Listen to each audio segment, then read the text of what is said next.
Hey everyone, welcome. If you're trying to add Venmo directly to your Apple Pay, you've probably noticed that isn't a simple link account button.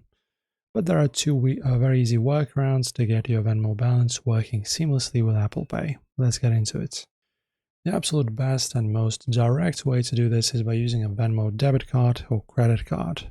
If you don't have one yet, you can sign up for free directly inside the Venmo app by going to the Cards tab.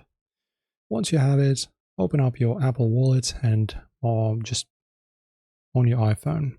Tap the plus sign in the top right corner of the screen and select debit or credit card.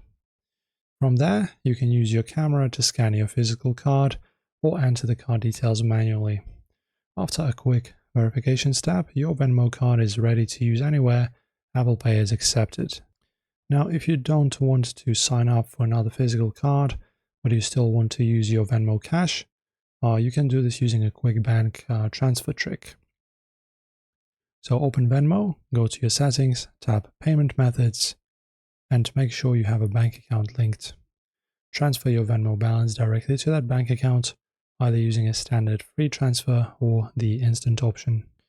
Then you go to your Apple Wallet and tap your Apple Cash card. Tap three dots at the top right corner, select Add Money, and select that same bank account. And that's it, all there is to it. Whichever route you choose, you'll be checking out with your phone in no time. Enjoy guys, if this helped, don't forget to subscribe.